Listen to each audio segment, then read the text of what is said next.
Dear Mears, sinalubong ni Jay sa mga mata ni Cassie habang nagsasalita. Ginawa niya ang kailangan gawin.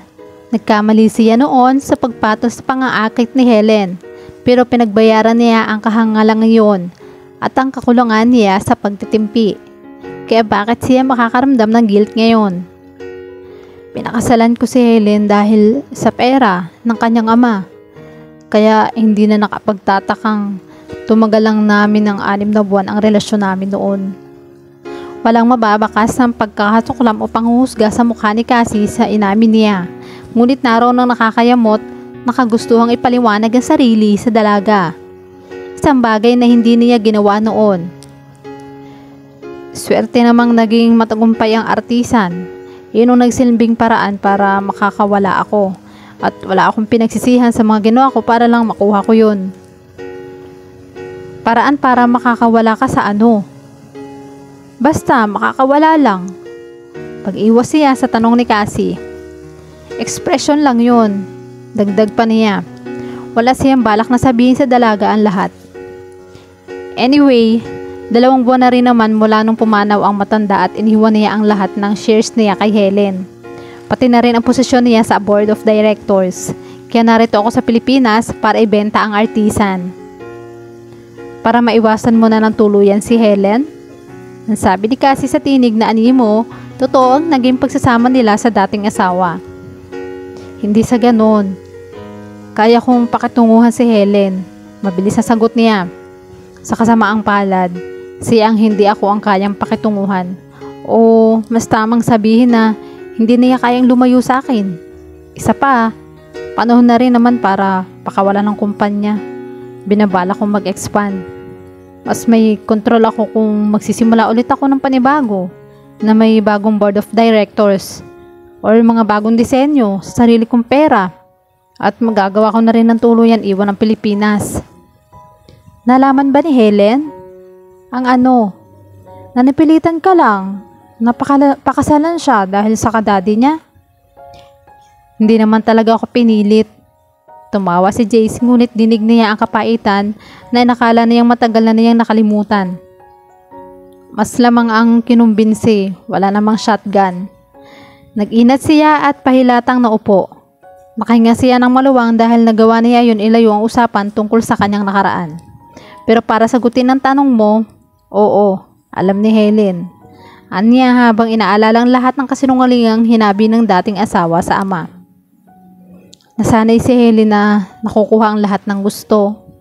Hindi kailangang malaman ni Cassie kung gaano siya ka-estupido at hindi niya ugaling isa-isahin ng lahat ng kasalanan ni Helen sa kanya. Walang halaga sa kanya ang kanilang kasal para pagkaabalahan niyang sirain ng dating asawa.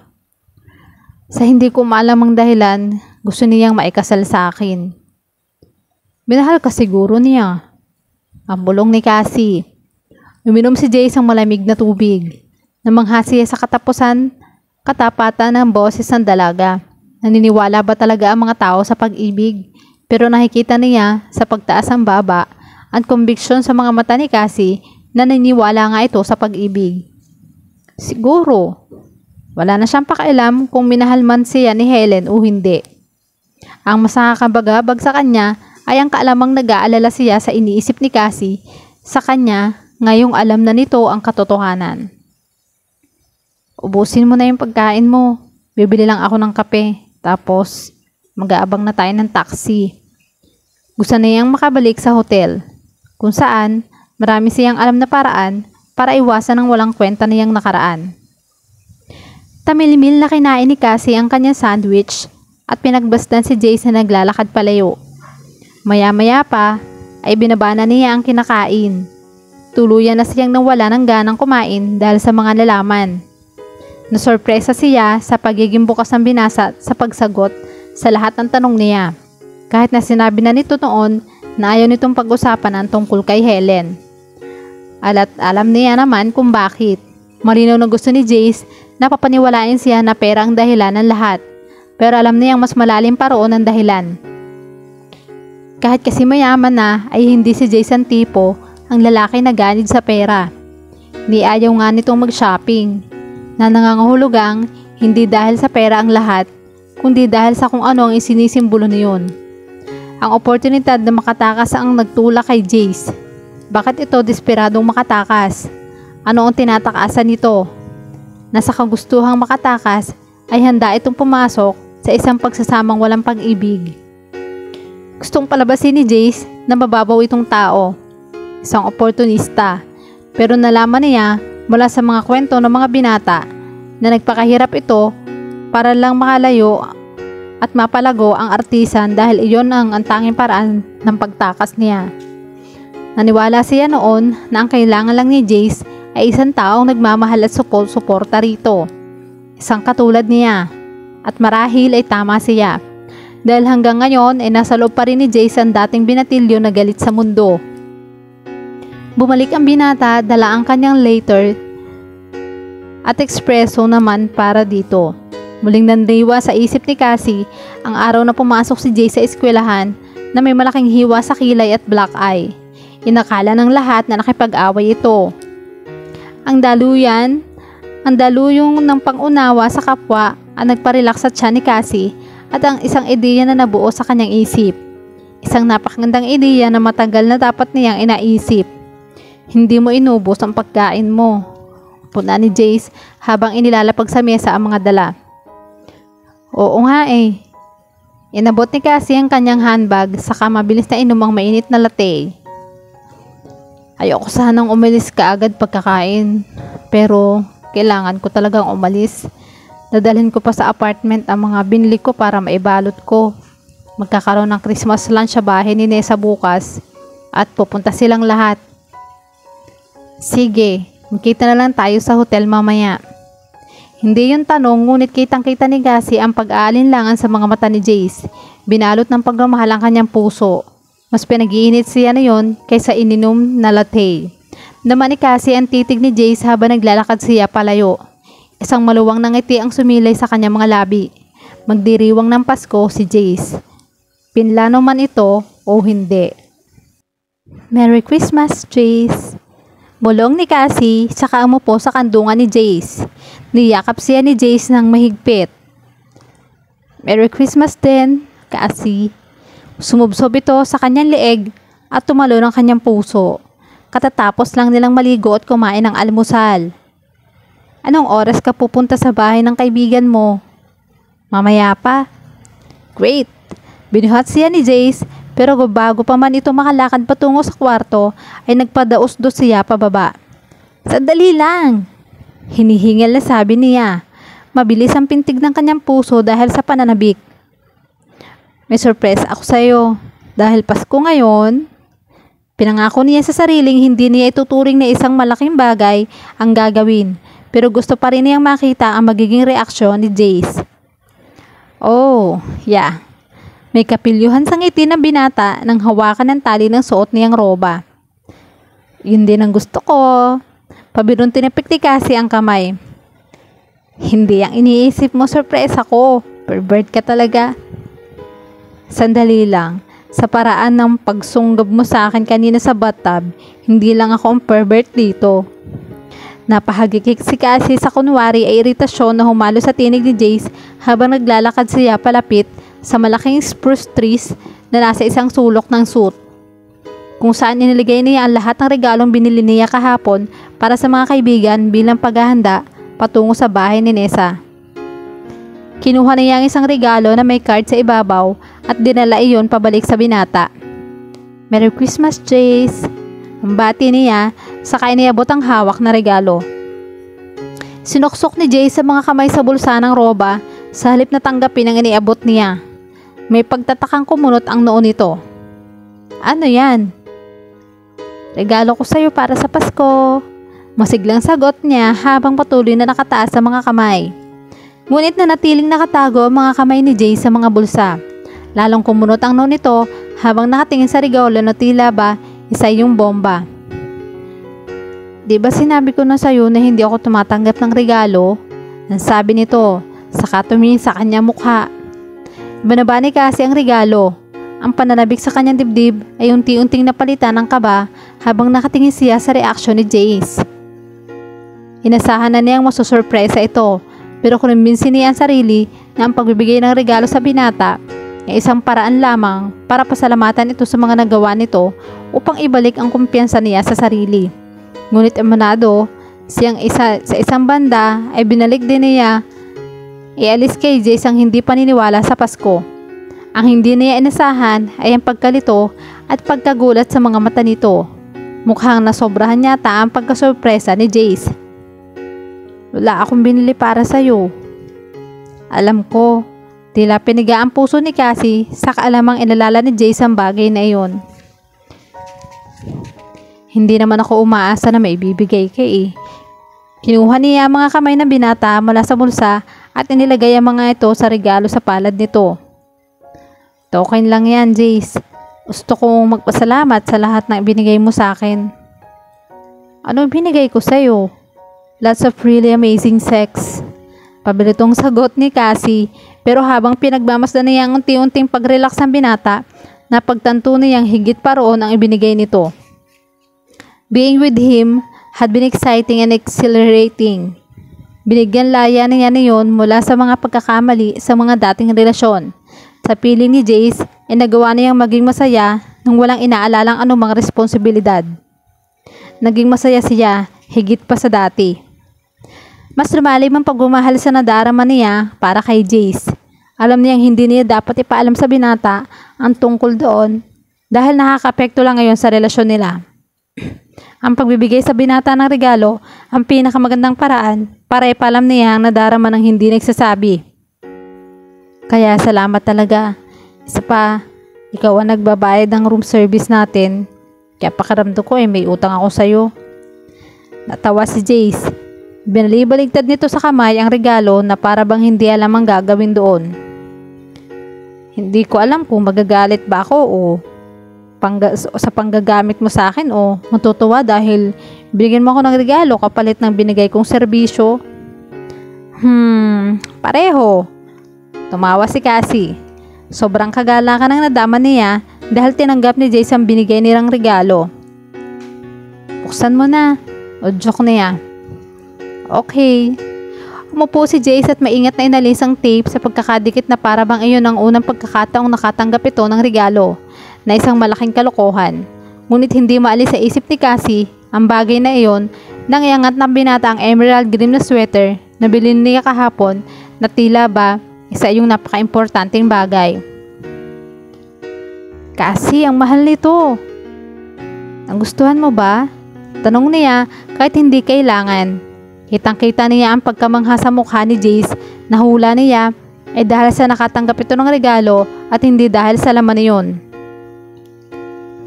Alam mong oo pero hindi naman yan sobrang mahal. Malayo sa gastos ng 4 na araw na room service sa Raffles. Kinuha ni Cassie ang card mula sa mesa at ibinigay kay Jace. Nakalimutan mong basahin no? Hindi ka na dapat nag-abala pa. Ngumiti si Cassie. Nagagalak na nag-abala siya. Bigla na yung napagtantong sa kabila ng tagumpay at yaman ng binata ay hindi ito nagkaroon ng matibay na relasyon sa ibang tao. Wala sa mga tinatawag nitong kaibigan at sa maikling panahon ng pagpapakasal nito at lalo mula sa sariling pamilya. Dahil hindi maapektuhan si Jace ng ganoon sa isang simpleng Christmas gift kung hindi totoo ang hinala niya. Naniwala siya noon na tunay na pag-ibig ang kailangan ni Jace. Ngunit marahil ang kailangan lang talaga nito ay isang kaibigan, isang tunay na kaibigan. At maaari niyang gampanan iyon kahit man lang sa loob ng maikling panahon. Inalabas si Jace ang puting card mula sa sobre at tinitigil ang larawan doon habang pinapaalis ang pananikip ng dibdib. Ngunit lalo lang ngayong lumala habang pinagmamasa ng ekspertong pagkakaguhit ng caricature niya sa nakatayo sa tabi ng isang Christmas tree at may bunto ng shopping bag sa ilalim niyon. Wala siyang suot na pang-itaas at animo, kinopya mula sa isang magazine na pang bodybuilder ang kanyang katawan. May kapilyuhan ang nangaakit ng ngiting naglalaro sa kanyang mga labi at ang mga salitang nakasulat sa card. To Jace, ex-bad boy, Candyman extraordinaire, and champion shopper in training. Merry Christmas from Cassie. Isang halakhak ang lumabas na nananakit niyang lalamunan para siyang hangal na masyadong natouch sa card nito. Sino nakakaalam na nakakahawa pala ang diwa ng Pasko? Tumigala si Jace at nakitang pinagmamasdan siya ni Cassie. Mababakas ang kaligayahan sa mukha nito. Binaba niya ang card sa mesa at kinuha ang tali ng suot nitong roba. Halika rito, aniya at hinapit ang dalaga palapit sa kanyang hanggang sa tuluyang mapaupo sa kanyang kandungan. Pinatong niya ang mga kamay sa mga balikat nito. The sweet, impossibly pleased smile on her face made his insides flip over.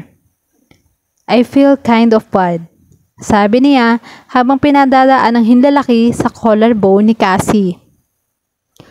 Wala akong biniling regalo para sa'yo. Okay lang yun, Jace. Hindi mo ba alam na mas mabuti ang magbigay kaysa tumanggap? Sabi nito sa paos na boses. Ganun ba? Hinawi niya ang suot nito.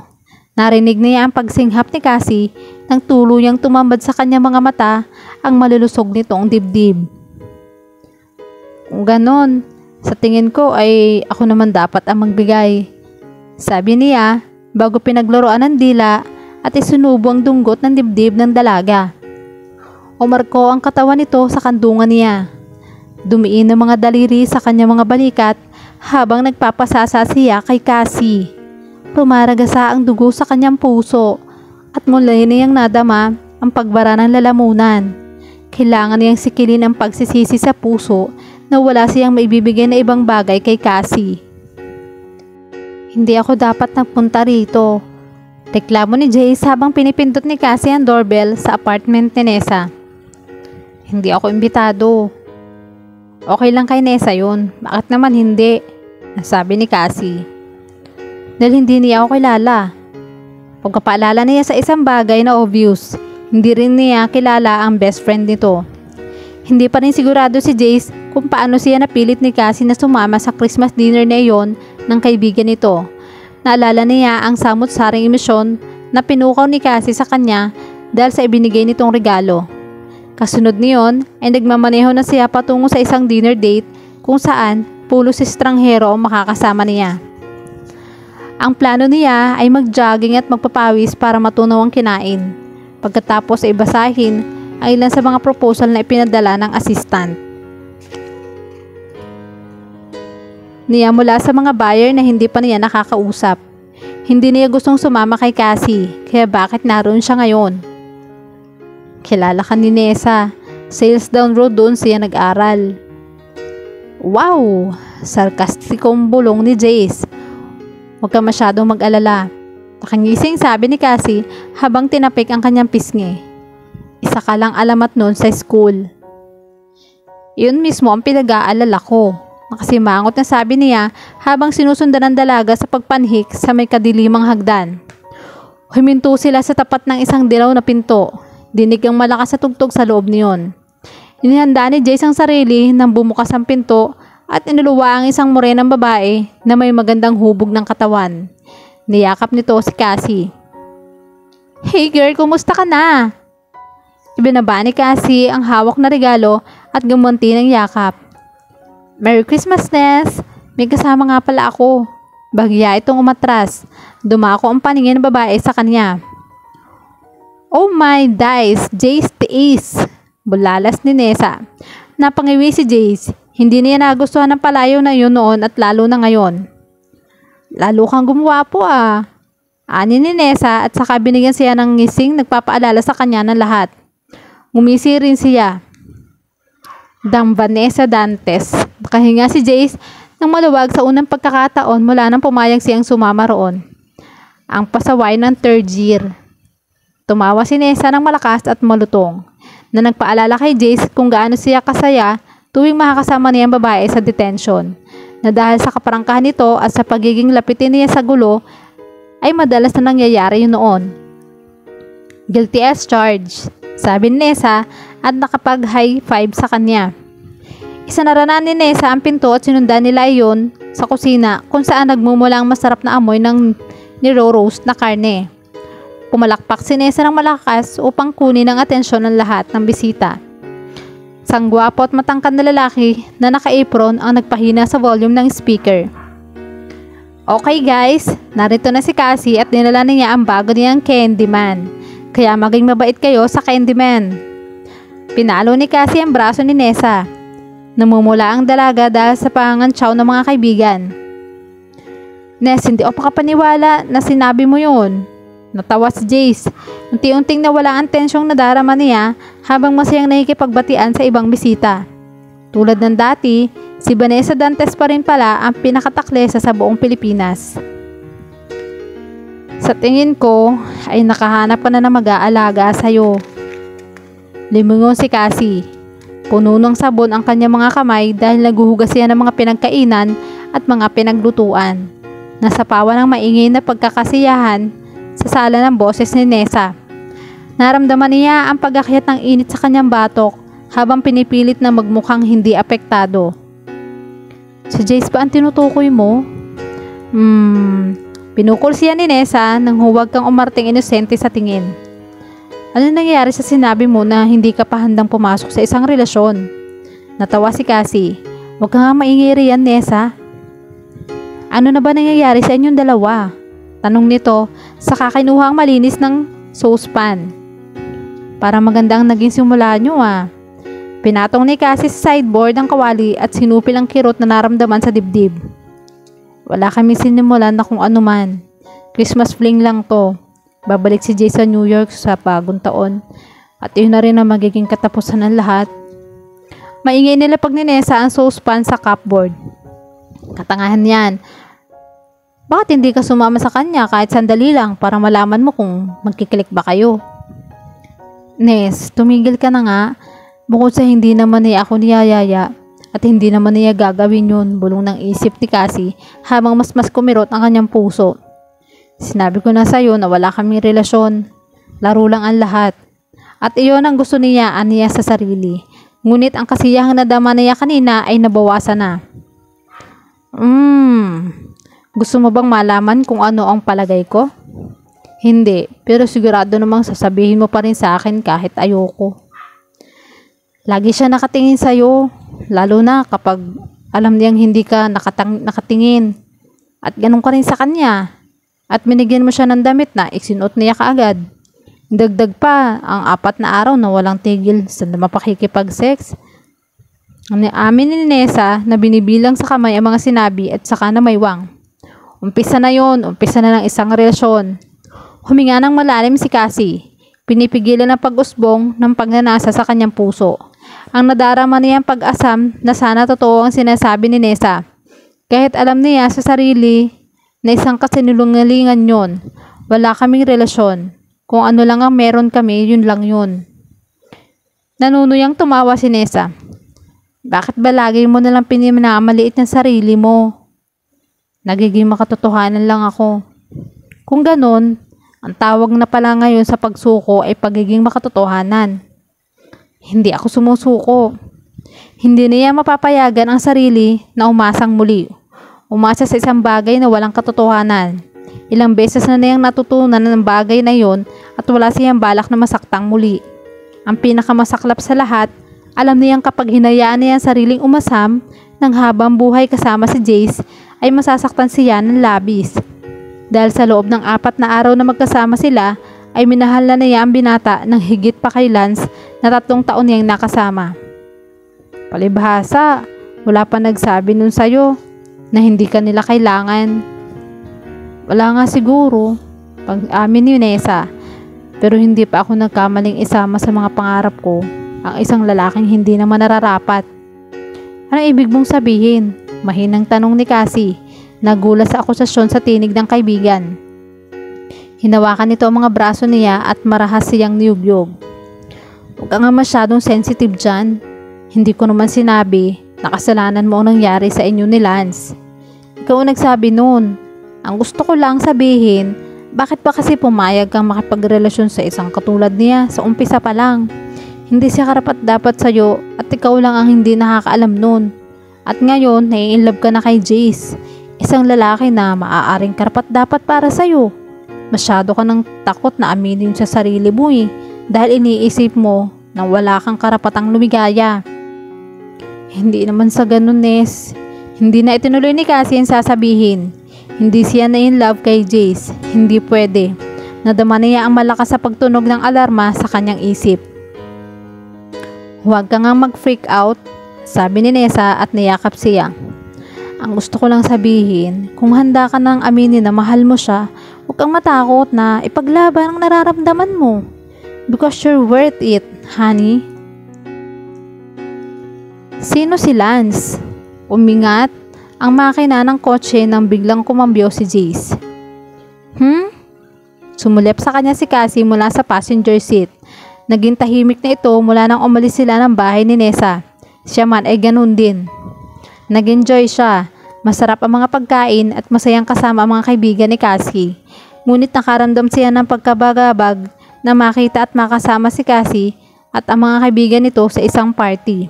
Habang nagpapaalam sila, napagtanto niyang iyon ang huling beses na makikita niya ang mga taong iyon. At sa kauna-unahang pagkakataon, nang hinayang siya na hindi pagkakaroon ng mga permanenteng kaibigan sa buhay. Walang kulang sa kanya. Mayroon siya mga kaibigan, hindi nga lang yung tipong gugustuhin niyang sandalan tulad o kung paano nakadepende si Cassie sa mga kaibigan nito. Ngunit nakatutuwang makita ang dalaga na masaya, na wala ang babaeng walang tiwala sa sarili. Hanggang sa mabanggit ni Terence ang isang lalaking nagngangalang Lance. Iniba ni Cassie ang usapan at pagkalipas ng ilang sandali ng makahulugang pagpapalitan ng tingin ng magkaibigan, nakiayon na lang ang mga ito. Kitang-kita kung gaano ka-protective ang mga ito kay Cassie. At nagtaka siya kung ano ang pinoprotektahan ng magkakaibigan si Cassie. At pinagtaka rin niya kung bakit masyado niyang iniisip ang mga bagay na iyon. Ngunit kahit na alam niyang hindi siya dapat makialam tungkol sa Lance na iyon, hindi pa rin niya mapigilang magtanong. Naantig lang ang kuryosidad niya. Gusto niyang malaman kung bakit ayaw ni Cassie na pag-usapan ang lalaki at kung bakit narinig pa lang ang pangalan ng lalaki ay may gumuguhit ng sakit sa mukha ng dalaga. O si Lance the loser? Ang sabi ni Jace. Saka mabilis na luminga upang tinan ang nagiging reaksyon ni Cassie. Kumunot ang noo nito. He's nobody, not anymore. Napahigpit ang pagkakahawak ni Jace sa manibela. Totoo palang nagkaroon ng kaugnayan ng Lance na iyon kay Cassie. Pero naging mahalaga siya sa'yo noon? Sino ba talaga siya? At ano naman sa'yo ang sa isip-isip ni Cassie? Bumuntong hininga muna si Cassie saka tumingin sa labas ng bintana habang binabagtas nila andyan. Ikakasal na sana kami noon. Mahinang sagot nito. Hanggang sa mahuli ko siyang nagtataksil sa akin sa loob ng apartment ko kasama ang dati niyang girlfriend. Tumawa ito ng pagak. Dapat, matagal ko na siyang hiniwalayan kahit hindi pa siya nagloko. Siya ba ang lalaking nanakit sa'yo? Hindi na itago ni Jace ang galit sa tinig. Loser was right. Anong klaseng lalaki ang nakayang gawin ang ginawa ng Lance na iyon sa isang babae? Lalo na sa isang katulad ni Cassie na napakabait at mapagbigay. Siya nga, may himigan sa tinig ng dalaga ang pantanggap sa inamin at tila may antig na kaibuturan ni Jace, bagay na matagal lang hindi nangyayari. Bigla siyang nakaramdam ng kagustuhang aluin si Cassie at ibalik ang nawalang kumpiyansa sa sarili. Hinabot niya ang hita nito at pinisil. He was obviously a total jerk. Alam ko, huminga ng malalim si Cassie. Ang problema kasi sa akin, para akong magnet na sa mga tulad ni Lance, even my dad was a total jerk. Paano mo naman nasabi yan? Tanong niya. Hindi siya sigurado kung gusto ba talaga niyang marinig ang isasagot ni Cassie. Alam niya ang pakiramdam ng masaktan dahil sa magulang at ang isiping pinagdaanan niya ang dalaga ang bagay na yun ay hindi makatutulong upang mapawi ang galit niya. Hindi naman siya sobrang sama. Masyado lang talaga akong sensitive pagdating sa mga bagay na yun. Ano bang ginawa ng daddy mo? Hindi dahil sa ginawa niya kundi dahil sa mga bagay na hindi niya ginawa. Hinintay niya magbigay si Cassie ng mga detalye. Naghiwalay ang mga magulang ko nung 4 na taong gulang pa lang ako. May nakilalang iba si daddy at iniwan niya kami. Nasaktan ng sobra si mami dahil doon, pero sa kagustuhan niya magkaroon pa rin ako ng ama, Pinanatili niyang bukas ang komunikasyon nila ni Daddy. Ang problema nga lang, parang hindi ganoon ka-interesado si Daddy. Siguro, nakakonsensya siya at nauobliga kaya pumayag siya sa gusto ni Mami. Humugot ng malalim na hininga si Cassie at nadama ni Jace ang pagpintig ng galit sa kanyang sentido. Hindi niya kailanman naisip na maging isang ama dahil alam niyang hindi siya magiging mabuting magulang. Napakalupit na mga taong dapat sana ay naging mga magulang sa kanya at hindi niya gustong umasa sa iba o asahan siya ng ibang tao. Ngunit kahit siya ay hindi maisip na may taong walang pakialam sa sariling dugo at laman. Lagi siya nangangako noon na ipapasyal ako. Magpaplano kami at aasa ako ng sobra. Pagkatapos, tumigil si Cassie. Kadalasan ay hindi siya sumisipot sa usapan. Tatawag siya sa huling sandali at magsasabi kung bakit hindi makakapunta. At sa ilang beses na dumating siya, dahil pinilit siya ni Mami, masyado naman siyang busy sa pakikipag-usap sa cellphone o kaya naman, ni siya kapag masyado akong matanong, napakaabala na yung tao at sa umpisa pa lang ay pinaramdam na niya sa akin ng mga bagay na yon. Mabuti naman at hindi siya madalas magpunta. Ano? Nagkibit balikat si Jace. Mukha namang mas okay ka kung wala siya. Sino ba ang gugustuhin makasama ang isang walang kwentang tulad niya? Nakaka-relate ka ba sa akin? Hindi ko naisip ang bagay na yan. Tumawa si Cassie, ngunit sa pagkakataong iyon ay may kahalong pagkaaliw. Pero tama ka, tuwing hindi siya pumupunta ay si Mami ang nagpapasyal sa akin. Minsan ay kasama namin si Nessa at talagang nag-i-enjoy kami. Mas masaya naman talagang kasama si Mami kaysa kay Daddy. There you go! Bulong ni Jace at inalis ang mga kamay mula sa tuhod ng dalaga. Oras na para umurong, hindi ka pwedeng ma-involve, diba? Nasa utak niya. What were your parents like, Jace? Masuyong tanong ni Cassie. Napaigtad siya saan nanggagaling ang tanong na yon. Binilisan niya ang pagmamaneho, bigla ay nakabibinging katahimikan ang namayani sa loob ng sasakyan. Pinakinggan ni Cassie ang mahinang ugong ng makina ng sasakyan habang pinagmamasdan ang namumuong tensyon sa mukha ni Jace. Bakit mo na itanong? Tanong nito ng mailap na tinig. Kumabog ang dibdib ni Cassie. Dapat na niyang hayaan ang tungkol doon para ang pagiging defensive ng lalaki ay taliwas sa Jace na nakilala niya. Kaya ayaw na yung sumuko ng ganun-ganoon lang. Ang mga magulang ba nito ang gustong takasan ng binata? Nung nasa school pa tayo, narinig kong sinabi ni Miss Torres na galing ka raw sa isang masamang pamilya. At lagi kong naiisip kung anong ibig niyang sabihin. Sa tingin ko, hindi maganda ang gusto niyang sabihin. Tumawa si Jace ng pagak. Hindi naman ganun kasama. Matagal na yun kaya hindi na mahalaga. Bakit malakas ang pakiramdam niya na mahalaga yun para kay Jace? Naalala ni Cassie ang pagkasorpresa at katuwaan sa mukha nito nang buksan ang binigay niyang regalo kaninang umaga. Kaya napagtanto niyang mahalaga pa rin iyon para sa binata.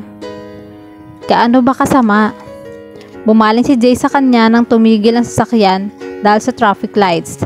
Blanko ang ekspresyon sa mukha nito at tinapik-tapik ng hinlalaki ang manibela.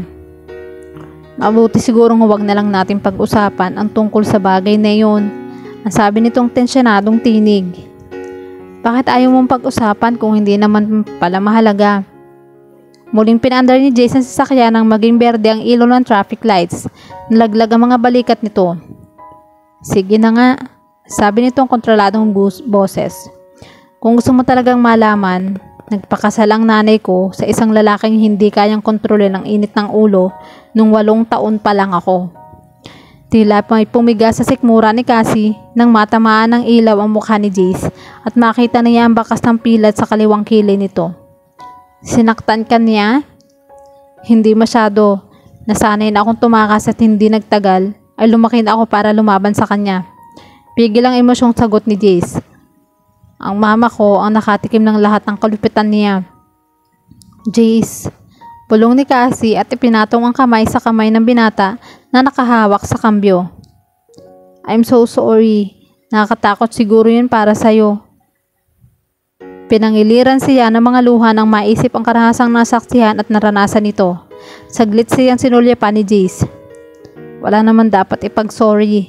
Malaki na ako ngayon at matagal nang tapos yun. Binawi nito ang kamay mula sa kanya at ipinatong yun sa kanyang tuhod. Iba na lang kaya ang pag-usapan natin. Pinaglandas si Jace ang kamay patungo sa kanyang hita. Yung mas interesante. Pinigil ni Cassie ang mga luha. Saka pinilit ng ngumiti habang ang pamilyar na init na nag-uumpisang dumalaw sa kanyang hita kung saan naglalakbay ang kanang kamay ni Jace. Okay, Mr. One Track Mind. Pagbibiro niya habang pinipigilan ng pasaway na emosyong lumulukob sa kanya. Hindi isang kaibigan ang kailangan ni Jace, higit pa raw ng kailangan nito. Isang bagay na alam niyang kaya niyang ibigay. Pilit na iwinaksi ni Cassie ang ideyang iyon sa kanyang isip, ngunit huli na ang lahat. Tama si Nessa, tuluyan na siyang nahulog kay Jace. Dahil kung hindi, bakit sobrang apektado siya sa nagiging paghihirap ni Jace noon? At bakit naniniwala siya na siya ang kailangan ng binata? Sinandal ni Cassie ang ulo sa upuan, saka pinakinggan ang ugong ng sasakyan at pilit na kinalma ang magulong ng pintig ng puso. Na-inlove na nga siya kay Jace, pero ano ang dapat niyang gawin? Sasabihin ba niya yun sa binata? O mas magiging komplikado ang lahat kung gagawin niya yun?